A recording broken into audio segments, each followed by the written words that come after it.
Okay, this meeting is called to order. This is the meeting of the Finance Investment Committee of the Vallecitos Water District for Tuesday, November 14th, 2023 at 1 p.m. at the district offices boardroom. Do we have any public? We do not.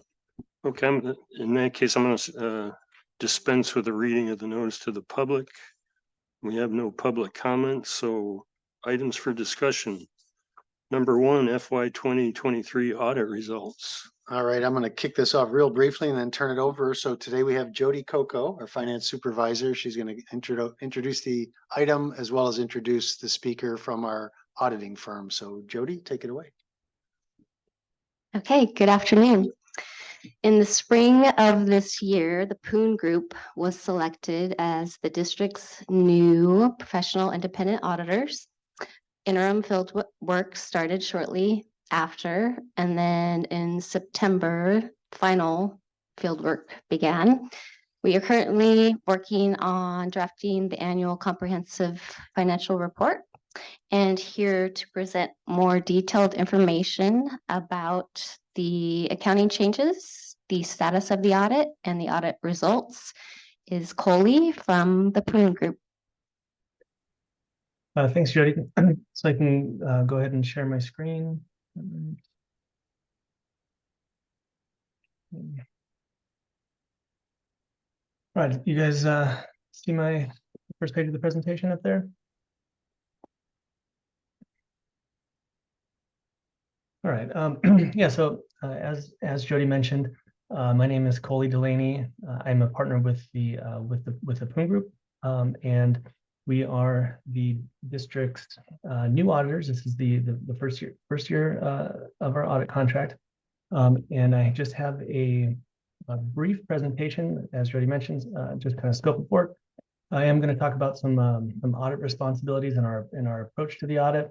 Go briefly over one accounting change that did have an effect on the audit this year, and then we'll go through the audit status and results again. You know, or these results are, you know, as we sit here right now, we have not issued our final opinion yet, so the results are not fully final, but we're not expecting them to change. So for the scope of work, we are auditing the basic financial statement. The district does issue an annual comprehensive financial report, which does include an introductory section and a statistical section. But what we're auditing basically is the financial section. And within that includes the management's discussion and analysis. We do not actually provide an audit opinion on that. However, we will read through it and make sure that it ties out to the financial statements and that the language and analysis used does make sense within the context of the financial statements. We audit the statement of net position, so that essentially the balance sheet, statement of revenues, expenses, and changes in net position, income statement, statement of cash flows, and the notes to the basic financial statements. Also included in the financial section is required supplementary information that is required by the Governmental Accounting Standards Board, but that is unaudited. But that does include the pension and OPEB schedules, and those are still tied out to the financial statements as well. The other information that I mentioned, since the district will be issuing an ACFR, is the introductory section. So that's going to have your transmittal letter and you know, kind of organization charts and things like that. That is unaudited, and then the statistical section is unaudited as well. However, the financial schedules that are contained in the statistical section, we will make sure that we go through and make sure that those are all tied out to the financial statements as well. So I would like to talk briefly about audit. Yes. Coley, I'm sorry to interrupt you. Can you please speak up just a little bit or move closer to your microphone? Thank you. Okay. Yeah, so I would like to you know, take a moment to talk about the various responsibilities between management and the auditors, you know, as relates to this audit. So for management, management is responsible for the financial statement. They're responsible for presenting those financial statements in accordance with U.S. GAAP and adopting sound accounting policies, as well as establishing and maintaining internal controls over financial reporting. They're responsible for providing the auditors with evidence supporting the amounts and disclosures in the financial statements. And they're ultimately responsible for the fair presentation of those financial statements that are free from material misstatements, whether due to fraud or error. And management is also responsible for installing internal controls and having those in place in order to prevent and detect fraud. As the auditors, our responsibilities are to form and express an opinion about whether the financial statements are presented fairly in all material respects in accordance with US GAAP. We plan to perform the audit to obtain reasonable but not absolute assurance about whether the financial statements are free of material misstatements. We are also required to consider internal control over financial reporting. However, those considerations are solely for the purpose of determining our audit procedures and are part of our risk assessment process. And we actually do not provide assurance concerning internal control. So additional responsibilities for us, we are required to exercise professional judgment and maintain professional skepticism throughout the audit. We identify and assess risk of material misstatements to the financial statement. Again, that's part of our risk assessment and internal control evaluation process. And going into that third bullet, obtaining an understanding of internal control that is relevant to the audit, and that helps us to design audit procedures and determine the nature, timing, and extent of the procedures that we're going to perform to validate the numbers in your financial statements. Again, no opinion on internal control is provided. We also evaluate the appropriateness of accounting policies used and the reasonableness of significant accounting estimates made by management, as well as evaluate the overall presentation of the financial statements. And also we're required to conclude whether or not there's any doubt about the district's ability to continue as a going concern. So our approach to the audit is essentially, kind of defined by generally accepted auditing standards, but we've kind of broken it down into 4 phases. Phase 1, detailed planning, and that mainly consists of reviewing the prior year's financial statements, discussing with management as to whether there are any significant, unusual, or infrequent transactions that occurred during the year, and those would be things like bond refundings or changes in accounting principles. Like we figure out which new GASB pronouncements are applicable, things like that. During phase 2, we document the district's processes and internal controls over what we consider to be the significant transaction cycles, and we perform walkthroughs of each system to verify that the key internal controls that we've identified are in place and operating effectively. We also, in phase 2, we also do perform tests of those controls on a rotational basis. So in year 1, we did test controls over the revenue recording and cash receipting process, as well as the payroll process this year. And again, we will continue to rotate tested controls throughout the audit contract period. And so some other, just to kind of, what we consider significant transaction classes, financial reporting and budget control, the revenue cycle. So that includes, billings, revenue recognition, the cash receipt process. We also look at capital assets, procurement and recording process. On the expense cycle, we look through purchasing, accounts payable, and cash disbursements, payroll and related liabilities.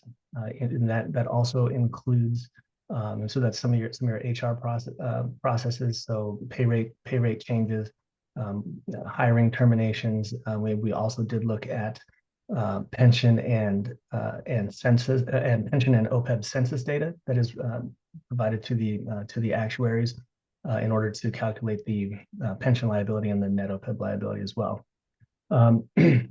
In phase 3, this is kind of what everybody sort of thinks about when you're thinking of an audit. That's where we dig through the numbers and make sure that everything has proper support, and come up with the supporting schedules that are needed for the footnote disclosures. And then phase 4, which is basically where we are right now, is the preparation and review of the financial statements and issuance of our audit opinions. So regarding that process, I did just plug a few of the last pieces that we were working on into the footnotes. And as I'm talking right now, my admin staff is putting together a draft of the financial statements that I will send over to management to review. And then we're going to, after that, we're going to incorporate management's discussion and analysis and statistical sections and those pieces into the report. So I did mention there was a new GASB pronouncement that did affect the district's financial reporting, and since the district is reporting a comparative financial statement where we're showing 2022 numbers and 2023 numbers, we did go back and retroactively apply this one, so that way we're comparing apples to apples when we compare the 2 years. But essentially, what this new GASB says is that if you have a subscription-based information technology arrangement, that's called a SABITA, which is essentially what we're mainly seeing is licenses to use software from third parties. If you have a contract for these licenses that is in excess of 1 year, we're actually going to be taking on an intangible right to use capital asset onto the books now, as well as an associated liability called a subscription liability that will show up in the long-term debt.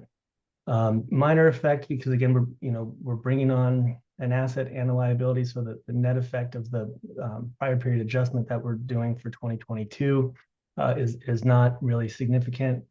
I think as far as the magnitude of the numbers, what we're looking at, that as of the end of 2023, the district added about $250,000 of assets and about roughly the same on the liability side. So just something we wanted to point out, that there's going to be some, a couple of new things in the financial statements this year. And then now audit status, and again, results are not set in stone just yet, but we're not expecting them to change. So phase 1 obviously complete. Phase 2 with the risk-based review of internal controls is complete. Phase 3, the validation of the account balances, we have done all that. We're just kind of wrapping up some of the ticking and tying and that sort of stuff on our side. And phase 4 reporting is in process. Again, I am expecting to have a draft over to Wes and Jody later today. So as far as audit results, so the phase 2, the risk-based review of accounting systems. So based on the procedures that we performed, the internal controls for the selected transaction cycles appeared to be properly designed, with controls in place and operating effectively in order to prevent and detect material misstatements. So we identified no significant deficiencies or material weaknesses in internal control over financial reporting. And again, we do not provide an opinion on the internal controls, but we are saying that we did not note anything that needed to be that brought to management or the board's attention. And for the validation portion of the audit, we are expecting to provide an unmodified opinion, which means that the financial statements are fairly presented in all material respects. The significant accounting policies have been consistently applied. The estimates used are reasonable, and the disclosures are properly reflected. So an unmodified opinion, that's just our term for it. That sort of means no modifications. No modifications is good. The alternatives to that would be a modified opinion, which basically we say, well, pretty much everything except for this one piece is good. So you don't really want that either. We can also issue an adverse opinion, which basically says that these financial statements are not materially fairly stated. That really never happens. And if things were, real bad, we would just issue a disclaimer where we don't even actually opine on the financial statements. So unmodified is the best you can get. So I think I have the transition on here. That's not supposed to be on here. Anyways, other results, no disagreements with management. Again, no material weaknesses or significant deficiencies over financial reporting, and no accounting issues were noted. And so with that concludes my presentation, and I will open it up to questions if there are any. Okay, thank you. Any questions? Thank you for the presentation. I appreciate the thoroughness. I'm curious though, it sounds to me like we're not quite finished. So I'm wondering why we presented this today when the results aren't in.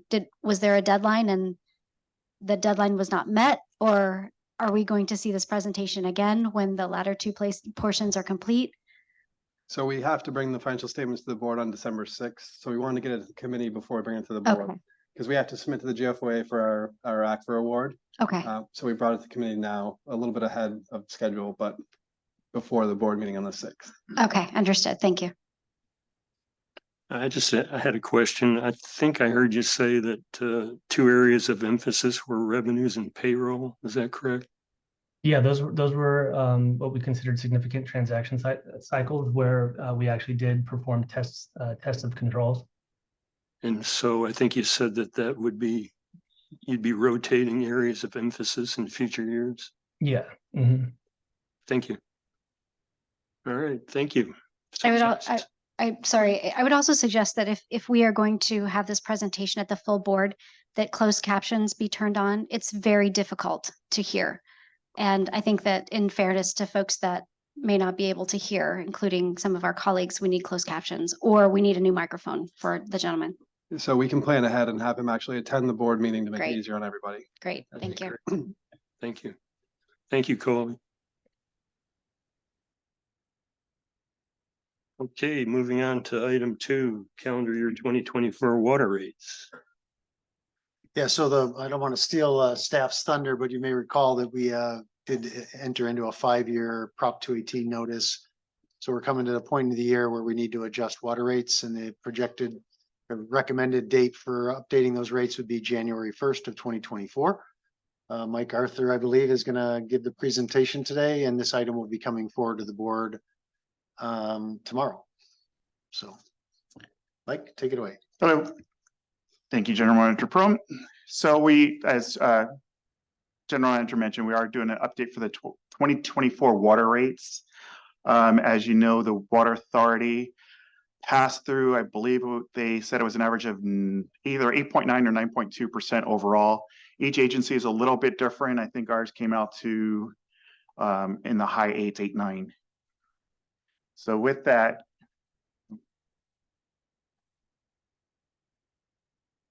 okay, so just quickly, brief terminology.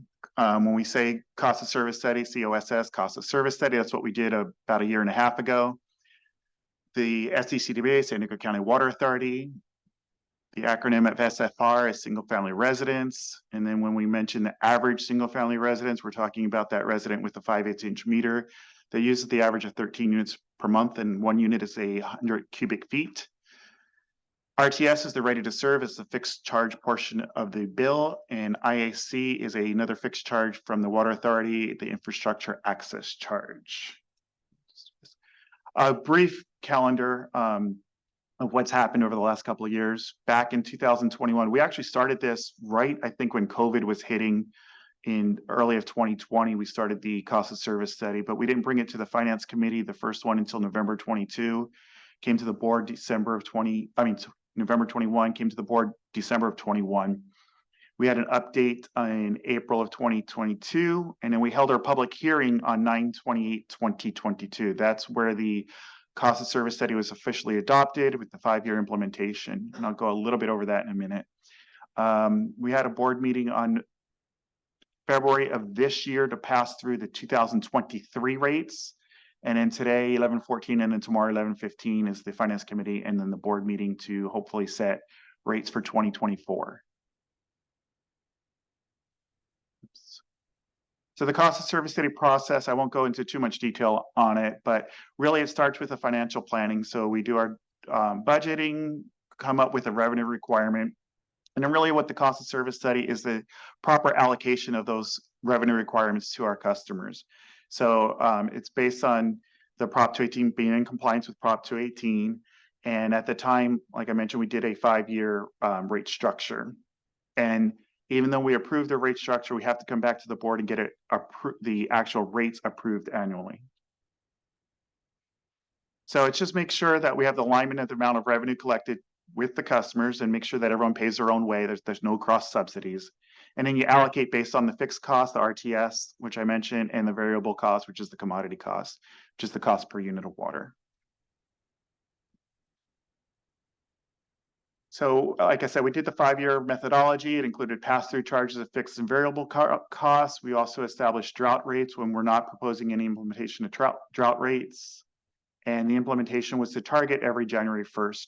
January 1st is basically because that's when the water authority's rates for us are take into effect. So what I mentioned that the overall increase was about 8.9%. To break it down into that fixed IAC, which is really a fixed charge, and commodity, the pass-through increases from the water authority, the fixed component was about 4%, the IAC almost 5%, and the commodity portion was 9.6%. And by board action, we are capped at a 6.5% annually on the commodity. So even though the commodity went up almost 10, we can only pass through 6.5. So the district would have to basically eat that amount out of our reserves. And that, I think I have it a little bit later. The VWD, there's also an internal portion on the rates, and the VWD portion of that is about 5% increase. Oh, I do have it in a later slide. So what does that mean to our rates? So after putting this through and allocating between the fixed and the variable costs, for the variable cost, the tiered rates would be 435, 555, and 943.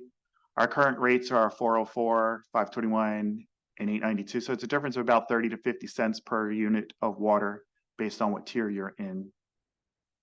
The fixed component is proposed to be $39.74. Currently, it is $37.99. And I'll show you what that means overall to the overall customer in a second. So our average, again, the average single family residence, 13 units a month, their current bill is $98. And of that, it's made up of the VWD allocation and the pass-throughs on the water authority.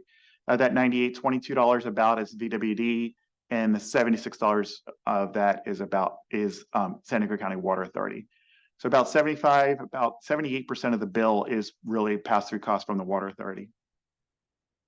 So with the proposal of the new rates, the rates would go from $98.70 to $104.69. That's a difference of about $6, $5.99, or 6.1% increase. Without that 6.5% cap that I mentioned, that the commodity came in, I believe it was 9.6. The average bill would have been about $106.64, almost an $8 increase, or 8.04%.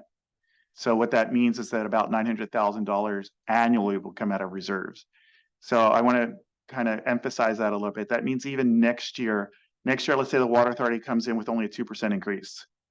The district will still be eating $900,000 next year. This is an ongoing. It's about 15 cents per unit of water. The downside to that is if we ever wanted to become whole, we'd have to pass on that 15 cents plus whatever comes from the water authority. So I just want to be clear that it may be that we have to come back and do another Prop 218 at some point in the future if these almost double-digit increases come through from the water authority. Just as a relation, we don't have obviously the December CPI rate 2023 increases, but the CPI for the last couple of years has been 7.25 almost, and a little over 6.25. It's a little bit down this year. I think it's in the high 4s right now, the last I checked. So we do a rate survey, again, to find out where we fall in. And I always caution about doing rate surveys because each district is built a little bit differently. Some have more agricultural versus residential and things like that. So the mix, and plus the mix of water, also puts a big difference in this. As well as I've mentioned several times in the past that some agencies are going to start putting things on the property tax bill. Some agencies use that MET refund that we've got the last couple of years to offset rates rather than refund it back to the customers. So doing a rate survey is not always 100% apples to apples.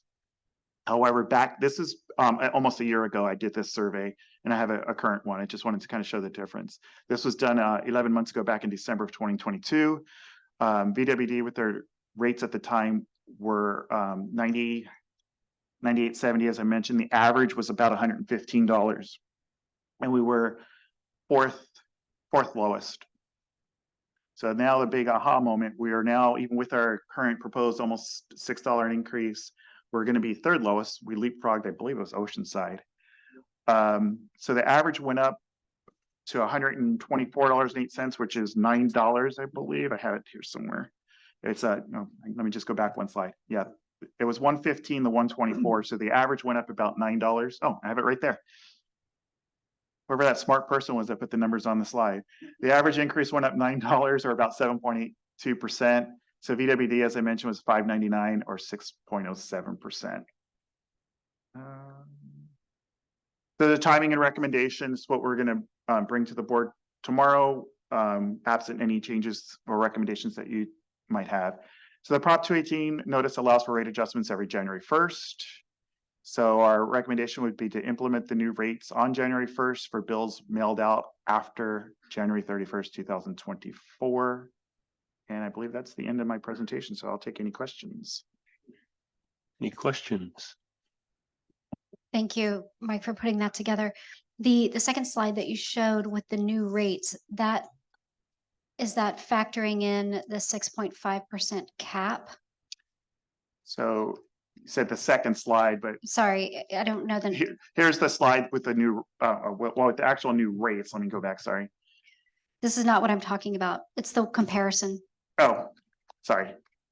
That one. That is the 6.1% that we're passing through with the cap of 6.5. Yes. So doing that enabled only a $5.99 increase at a 6.07%. Correct. So if we would have not capped it, if we would have just passed directly through, it would have been higher. Yeah, it But- would have been, and I have that on this slide right here. It would have been 106.74, 106.64, excuse me, almost a $2 increase. I mean, a $2 additional increase, Okay, 8.04%.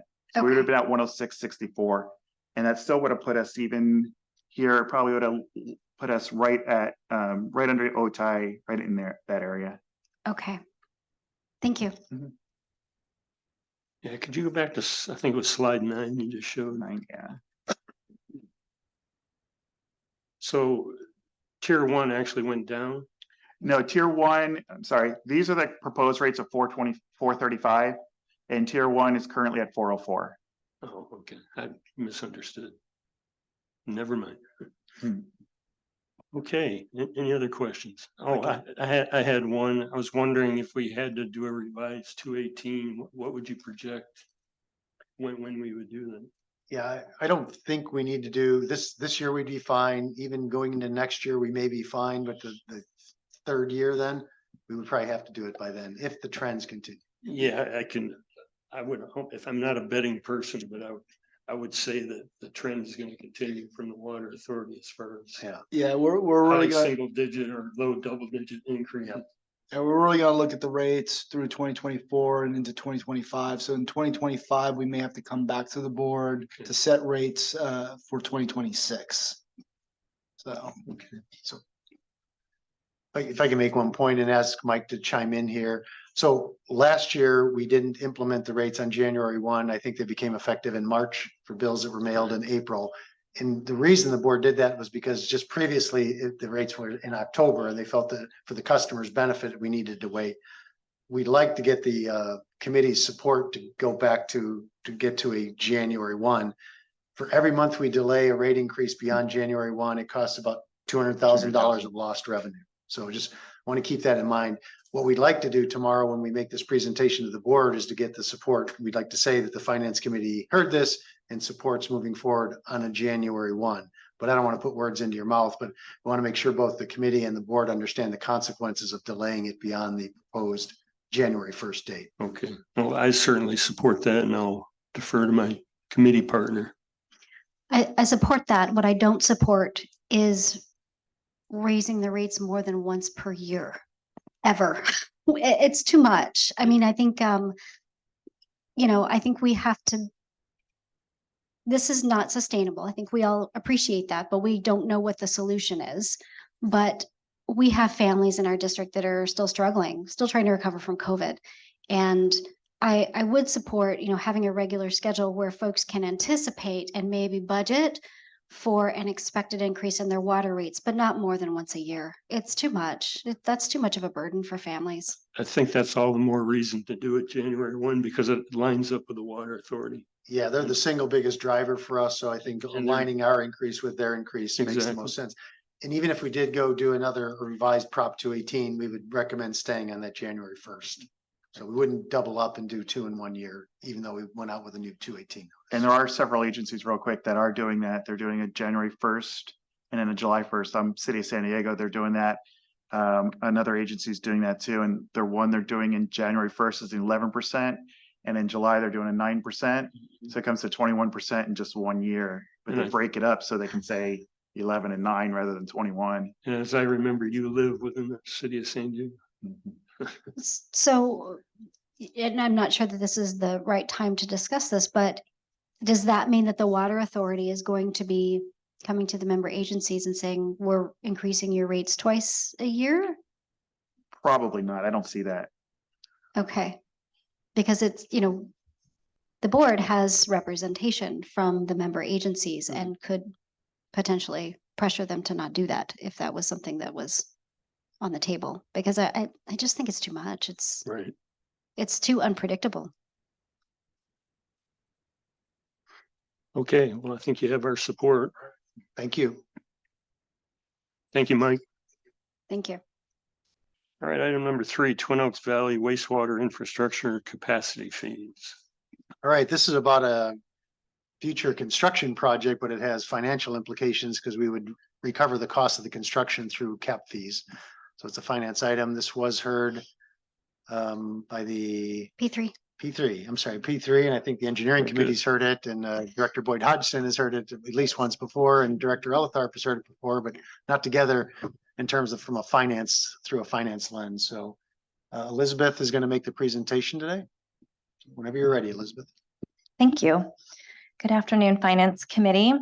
I'm here today for an information-only update on the Twin Oaks Valley Road Subarea Master Plan and Sewer Capital Facility Fee increase that we are proposing and will bring to the board for consideration in the near.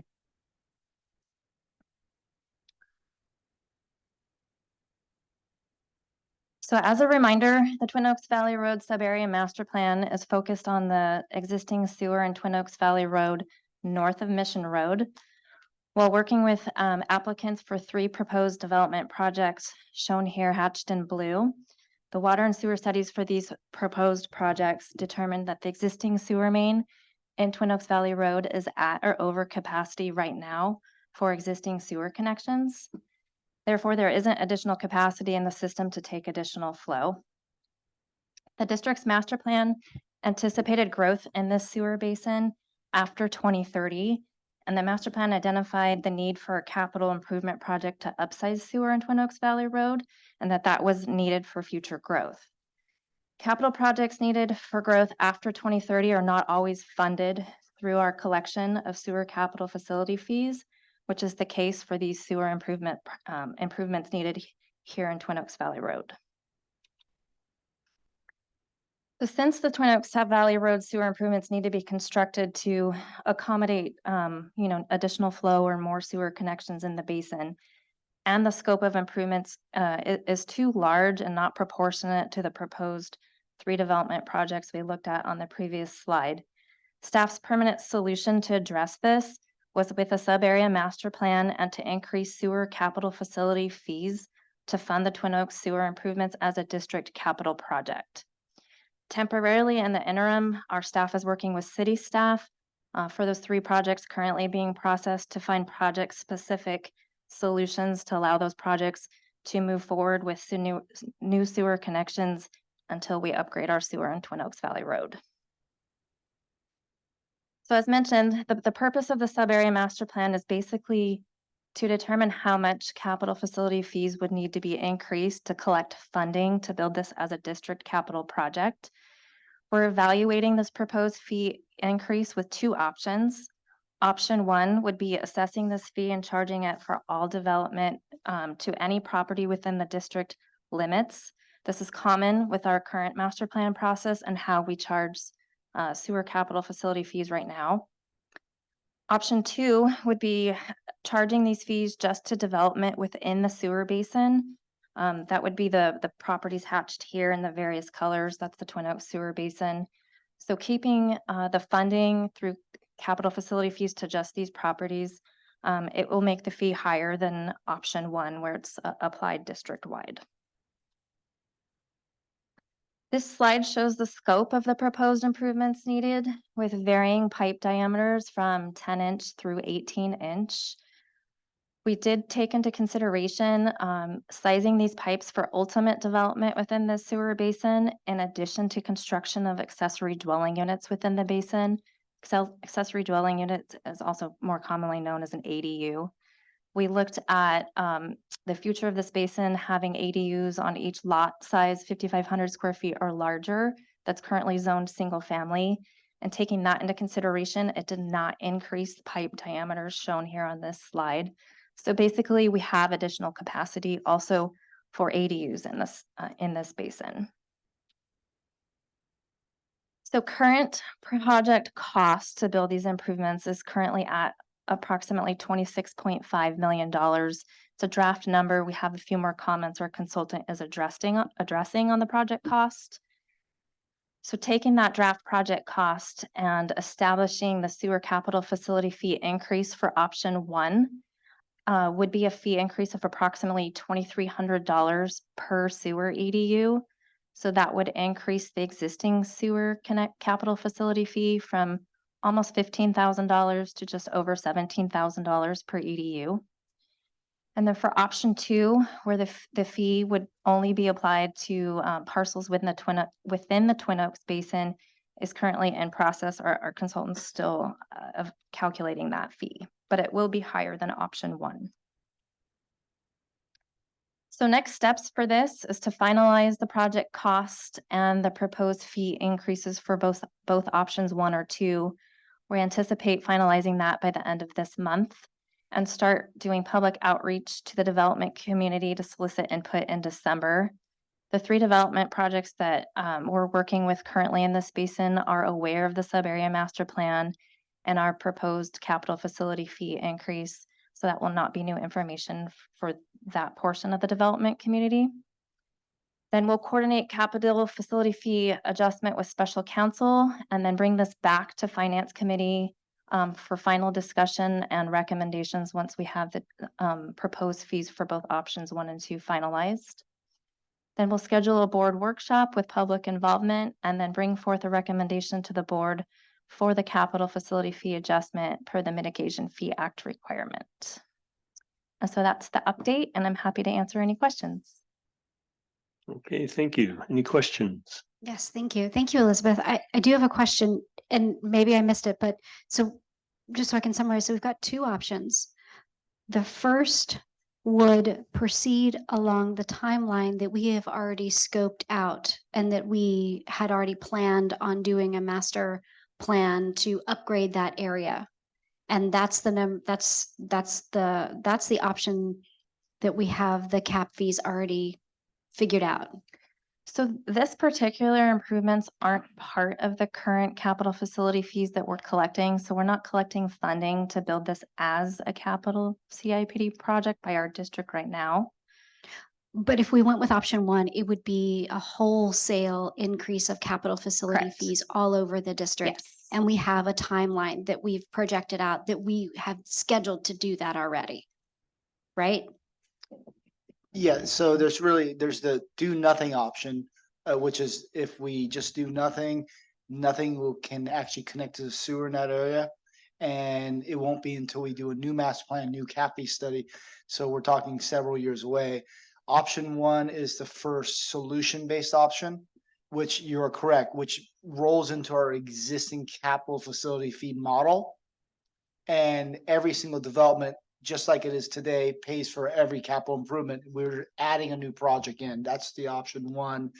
The timeline for it, whether it's option 1 or option 2 moving forward, is the same, because no matter what, we have to move forward with some type of adjustment to our existing capital facility fees and satisfy the requirements of the Mitigation Fee Act. Option 2 would mean that we would just be adjusting the capacity fees for these particular developments, and presumably they would be on a shorter time frame. I mean, is that the trade-off, or maybe I'm not understanding why? I'm a little 2 bit options. confused too. Yeah, no, what's the trade-off? The developer, I guess. So option 2, if you look at the map that's on there right now, that's the basin that this sewer currently serves. So only development in this basin would pay for that additional option. So I don't know the numbers off the top of my head, but if we have 10,000 EDUs and you have $100 million, the simple math is $100 million divided by 10,000 EDUs is your cap fee. Now we're adding another $26 million to that top numerator.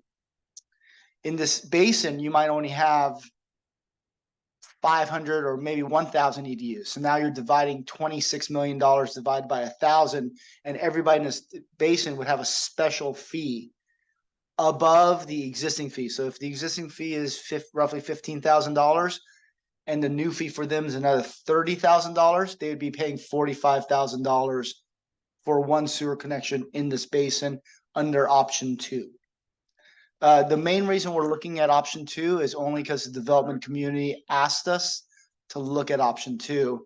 Option 2 is is not our normal process because we don't have special fee areas within our district. Why would they be interested in paying more unless it benefits them temporarily? The developers that are not within the basin would benefit from option 2. And how so? Because go to the fee structure for me if you don't mind. So if you look at the option 1 option, every single developer, whether you're in the basin or outside the basin, District-wide. district-wise pays additional $2,300. If you are under option 2, those developers that are outside the Twin Oaks Basin, which there's very little development within the Twin Oaks Basin, would only pay $14,782 instead of the $17,000 and change, while people within the basin would pay the $14,782 plus whatever that $26 million divided by numbers. The problem that we have with option 2 from a staff level is within the normal 25 years or so of financing and collecting to pay for a capital facility fee, there's a good chance that we won't get 2,000 or 1,000 EDUs collected within that finance period. So it puts risk on the district. So that's why staff is looking at option 1. Developers like in the University District or other areas, right now, when they pay their fee, their $14,000, they're paying for sewer projects all over the district. And how does that benefit them? I mean, if they're not within that sewer shed.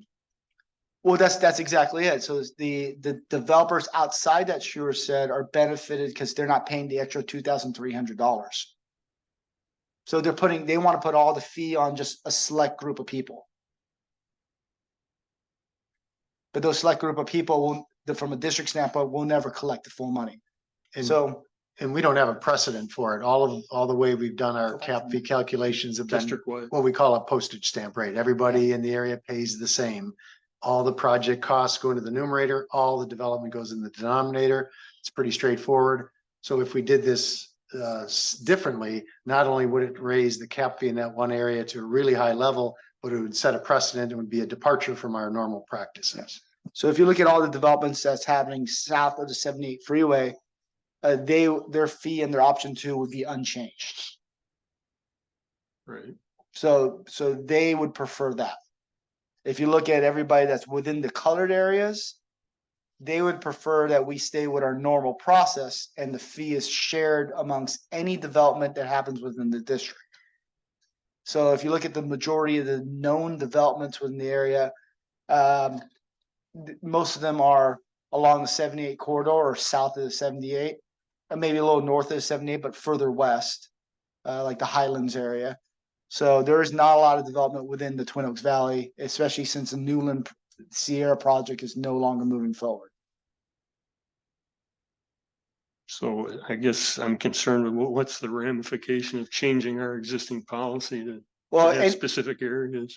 Oh, there's 2 things. So anytime you, from a standard procedural, anytime you make an adjustment to a cap fee, there has to be an administrative record, including coming to committee, informing committee about the process, coming to the board, informing the board about the process, having your standard meetings, and then coming and doing basically a public hearing, and allowing any group to come and speak for, against, so on and so forth. So this is really start of our administrative record. for the main part. So we're checking the box, but also truly informing the board members that this is coming up. The second thing, as far as the options go, currently, I won't say every district because I don't actually know, but every district that I know of has what they call a postage stamp process. So this way, if you live on one side of the city, you still are, when you develop there, you're still paying for a development anywhere within the city, basically, or within the district in this case.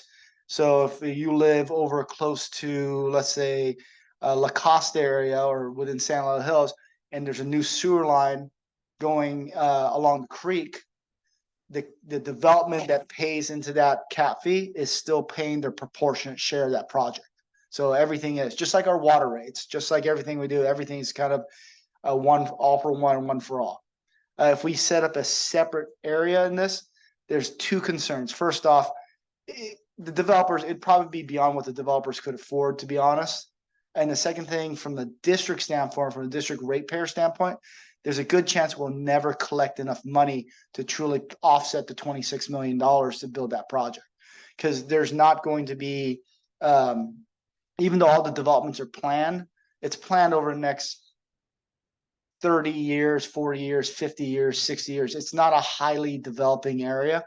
So we'll probably never truly collect the money, which would create a deficit within that separate account, basically. And then we're trying to avoid creating a scenario where we have a future capital facility fee deficit.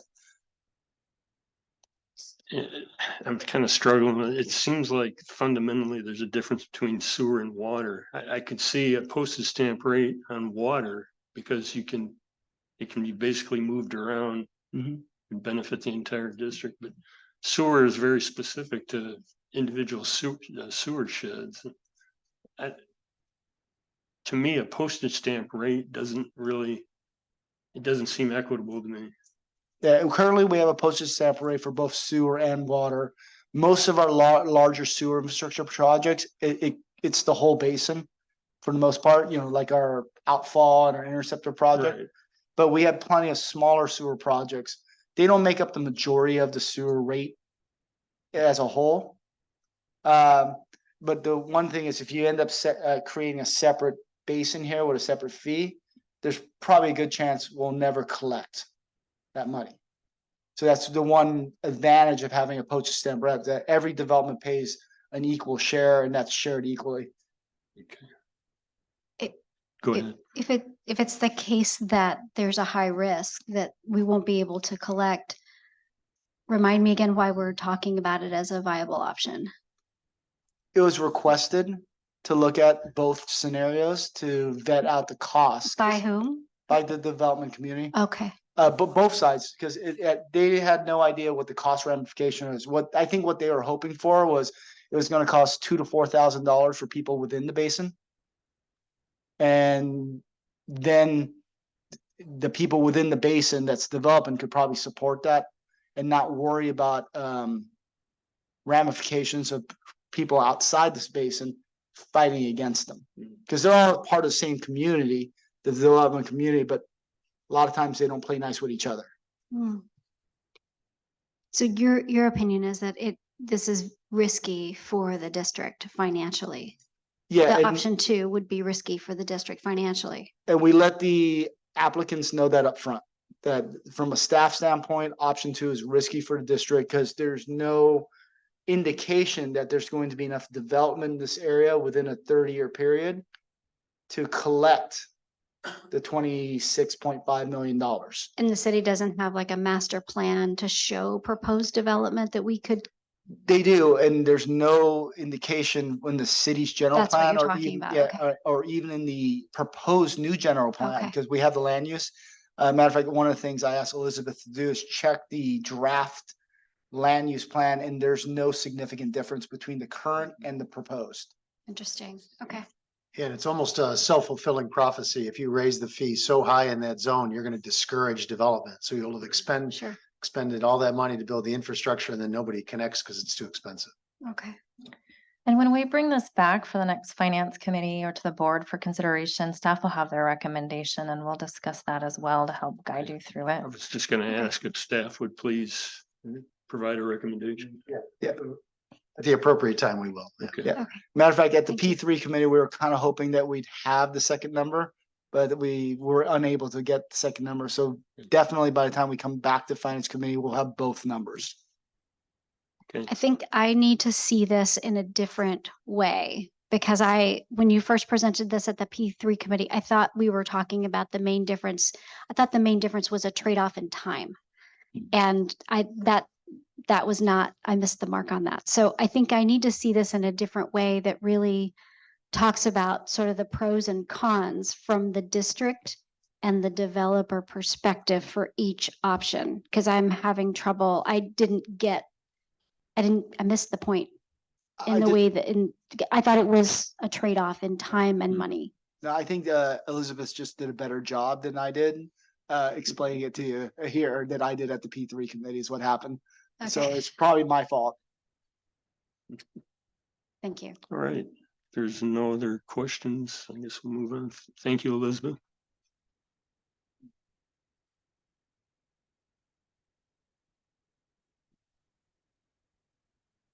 Okay, next is investment services solicitation.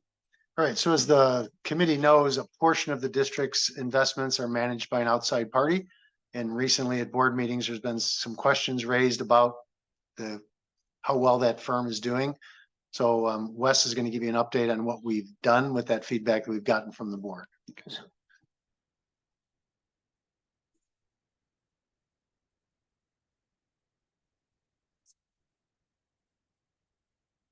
Good afternoon.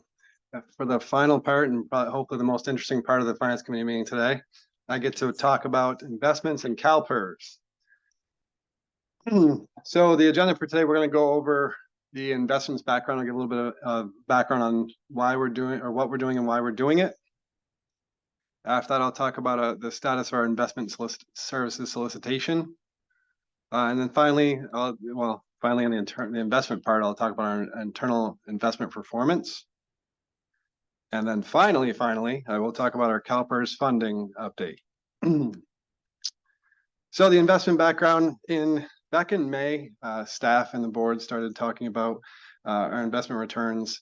And with the Fed raising rates and the Treasury bills rising, we want to make sure we're maximizing our return while maintaining our liquidity and safety of our investments per our policy.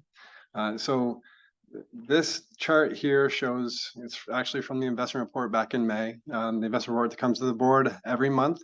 And this shows how we compare ourselves in that report every month to other things like LAIF and the county pool, which are both government investment pools. Those are kind of like your savings accounts. The Water Authority and how they're performing, they outsource some of their investments and they have some internal as well. And then finally, we compare ourselves to the Treasury bill. So in this, you can see back in May, we actually were last. Our line is the last one there with the blue and the squares, and we were at 2.37%. So to give a little bit more background, as General Manager Pruitt mentioned, our investments are made up of sort of two parts. We have our securities, which are managed and are outsourced and managed by a third party and have been since 2018. And our securities in May were valued at $53,627,000, and the returns on those securities were 1.66%. The second part of our portfolio is our internal investments. Those are the county pool and LAIF, and basically like our savings account, we have to keep those funds liquid. That's why they're managed internally. So we have a certain amount of money that we have to keep liquid for our operating reserves, our capital expenditures, and things like that. So those internal investments were valued at $60 million, and the returns on those were 3.01% in May. So the total of our portfolio was $113.7 million, and the returns were 2.37%. So this is in May of 2023. So to address this, and we don't really want to be last in returns. It's not never a good thing to be last, and can't think of anything right now. So to address this, we sort of took since we have two parts of our portfolio, we took sort of a two-pronged approach. The first part of the approach was to do an investment services solicitation. So to go out and look for potentially a different investment services advisor. So in October 2nd, 2023, we mailed out an RFP to qualifying firms. On October 27th, responses were due, and we received 3 responses from qualified firms, and they were reviewed and graded on their approach and other things such as their responsiveness, their understanding of our portfolio and our policy, their experience, and their fees. So it wasn't just about how much they were charging, but also about their expertise and their approach to investing. So of the 3, 2 of them demonstrated a high level of industry expertise, excellent references, and had reasonable fees. And since the 2 were very similar in their expertise and their approach, one of them actually did have significantly lower fees. So as a result, they were actually graded by 3 of us on staff. And as a result, on December 6th, we will be bringing forward a recommendation to contract with government portfolio advisors. So we've finished sort of the RFP process. That recommendation will be brought to the board on December 6th. And if accepted, we will potentially switch investment advisors. So that's the first part of our approach. The second thing we looked at were our internal investments. And for the internal investments, as I mentioned, it's like our savings account. So we really just decided to try to diversify our internal investments. We had it in LAIF and the county pool. So this is our portfolio in May for our internal investments. And you can see that our returns were 3.01%. And that it was made up of 90%, 91% was LAIF and about 9% in the county pool. So to diversify that, we actually decided to look at other investments. And the one that we came up with was the California Asset Management Program, or also known as CAMP. So we started moving money over to CAMP because they had a much higher rate of return. And our current returns as of October 31st, 2023 are 4.95%. And you can see on the right that we've actually moved about 70% of our funds into CAMP. So with that, we've got a 1.94% increase in our internal investment returns. And given the current balances, that should result in about a $1.2 million increase in investment earnings per year. So that's the investment approach that we've taken and the results. The next part of my presentation is going to be on the CalPERS funding update, if there are no questions on the investment results. Yeah, I just had a question on our existing investment firm was Chandler Asset. And Yes, sir. so did we get any input from them on their performance? Or? So that was what sort of triggered us going out for the RFP was when Right. they came to the board meeting and I tried to address board questions Right. on their performance and what they're plan to do going forward. And we just weren't really satisfied with they weren't changing their approach at all. They really just felt like their approach was solid and they didn't give us a decent explanation. And I think you saw some of that at the board meeting. So, well, yeah, it's hard to say that we're happy with them. I don't want to say anything negative. Right. I'm just curious as to the process. But at the same time, it just felt like they didn't really have a solid approach to make changes, Okay. Whether they could or not, but they weren't responsive to that and to our satisfaction. So you didn't ask them to propose going forward? No, I mean, they'd have to sell off, existing investments. And we could actually, right now, we wouldn't even give them more money because CAMP is so high. CAMP is at 5.56%. So right now it's in our best interest to put more money into CAMP because it's the highest returning investment. But going forward, CAMP's more of a short-term look. So, if the economy turns around, we're going to want to be long-term invested a little bit more. And that's where we need the investment advisors. So we need a better approach or a better strategy from Chandler or our investment advisor to take advantage of that or help us when it does swing the other way. Okay. And I think Chandler deals with a lot of big agencies and we felt like we're a little fish in their big pond. And I think we'll hopefully get better attention from this new firm that we'll be going with. Okay, good. Yeah, and one other thing I wanted to add. So if you remember from Mike Arthur's presentation, that cap on the pass-throughs is going to cost us about $900,000. So you just see here that we're going to increase our revenue by 1.2 million. So we're able to offset a lot of that pass-through that we couldn't pass. Okay, so now you can't apply that to any other situation. Right. So we have to be careful with that, right? We only get credit for it once, and I get that. So, but I only have to worry about the next 6 weeks. So that's the good thing. But yes. He's been using that line a lot. Yeah. I bet that's not the last time we're gonna hear that. So it was your idea to move the investment the way that you moved it. And it sounds like Chandler is no longer going to be our financial advisor. And you're making a recommendation to go with a new financial advisor because CAMP, just so I'm tracking, is a somewhat short-term investment and we need to be nimble in case, because we can't always be like moving around. That would be a full-time job for you Mhm. if you had to monitor that. And the stakes are pretty high. Right. So you are recommending that we go with a new financial advisor so that they can pick up where you left off Mhm. and manage that money for us. Is that right? That's right. Okay, thank you. Okay. And I would Just wanted to make say sure I understood. it's some, Okay. it was, at some point after we switch horses, we'll probably have to talk with the finance committee and the board to find out how much of our total investment pool we want to put with our new advisor versus Mhm. internally managed funds. I noticed that you didn't look at your watch when you said when we switch horses. So I'd like to applaud you for that. So the next topic is the CalPERS funding update. CalPERS actually issued their latest actuarial evaluation in August of 2023.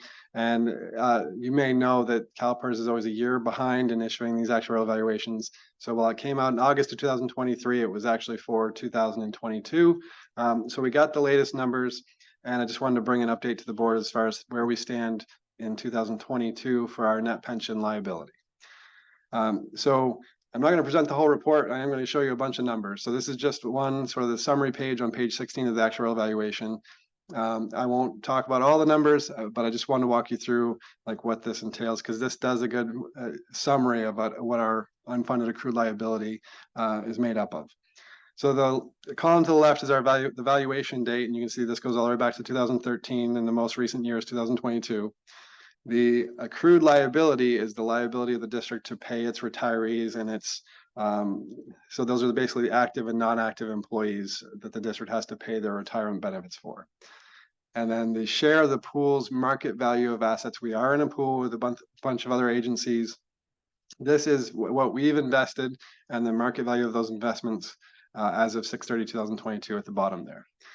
The fourth column is our unfunded accrued liability, and it's basically the difference between the two. So if you take our liability and you subtract the market value of our assets, then you can say, okay, you've got a liability where you have an asset. In this case, the market value of our assets is less than what our liability is, so we have an unfunded accrued liability.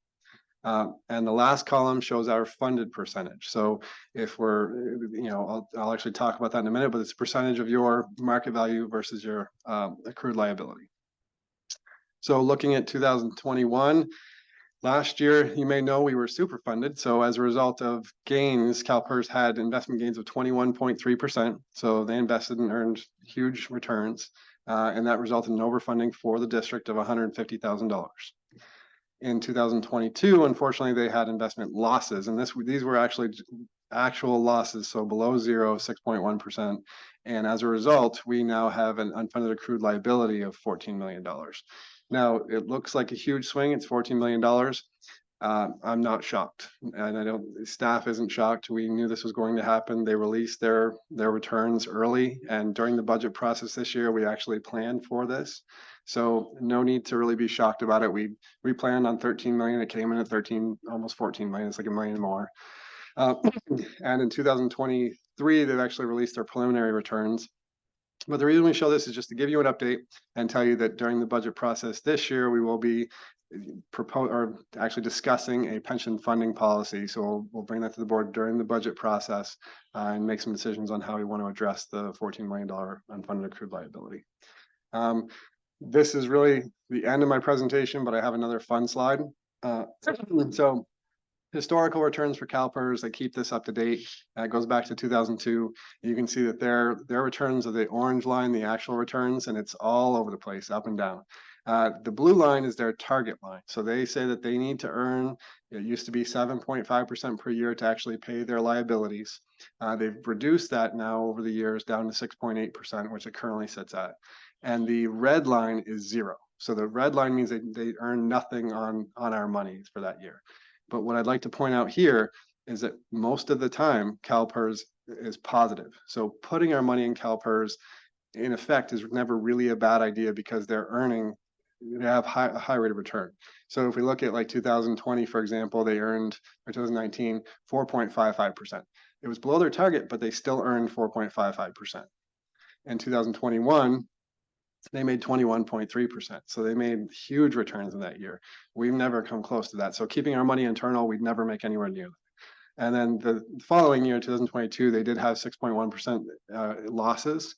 But notable also is that during this period, and you can't see my mouse, but there are only 4 times over 22 years where they've actually had losses. There was a 6% loss in 2002, 5.1 in 2007, and they had a 24% loss in 2009, and then the 6% loss that they just had. Over 22 years, they've only had losses 4 times. Otherwise, they're, and to go on from there, 2023, they have earnings this year of 5.8%. So still respectable earnings in their portfolio.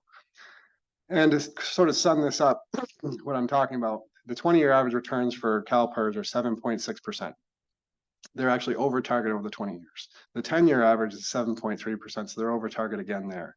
The 5-year average are a little bit below, but they're still earning 6.4% on their investments. So giving CalPERS money, you can't look at it as like a bad idea, because we couldn't earn that if we kept it in-house. I was about to say, wouldn't it be helpful to have an average line compared to the target line, but you do it in that chart, I guess. No.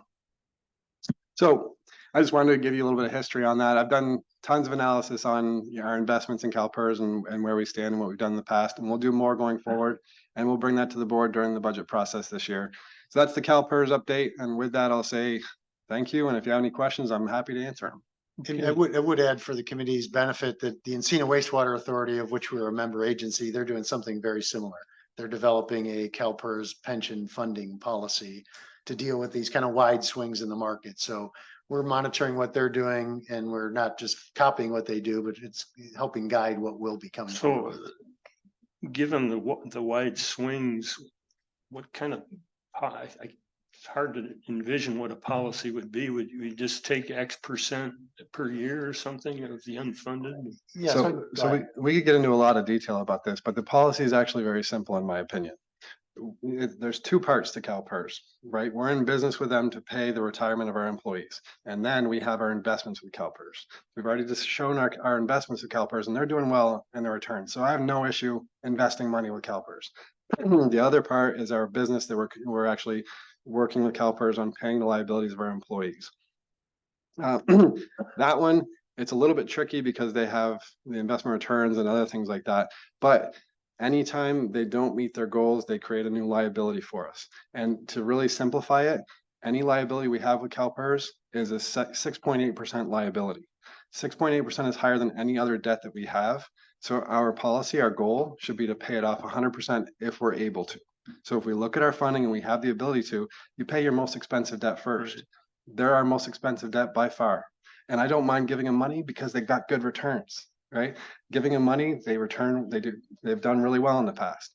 And we're paying off our most expensive debt.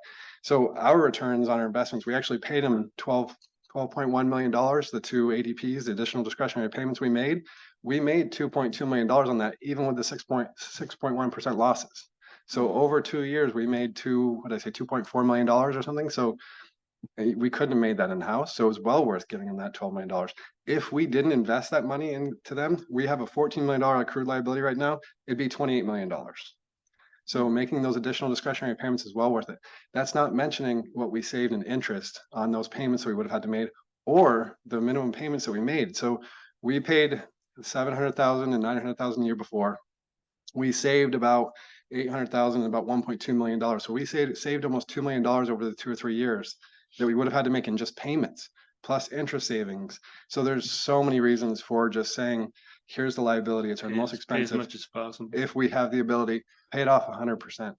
People set, like, I know Encina actually set a range of 85% to 105. I don't know why you'd ever shoot for more than 100% of your debt. Would you pay more than 100% of your mortgage? It doesn't seem practical to me.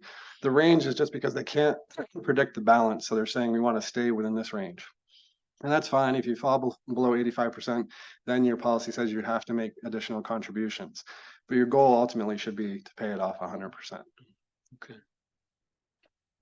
Thank you. And I want to compliment you for working through that policy. It does seem like that's a very smart option.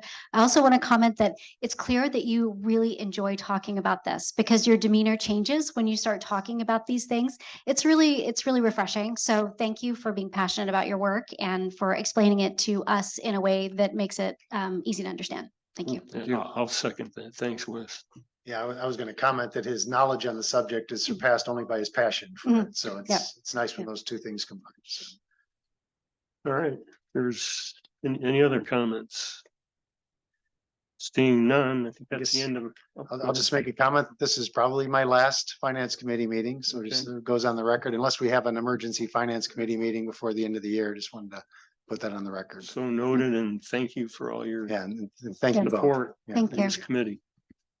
All right, with that, we're adjourned. Okay, great.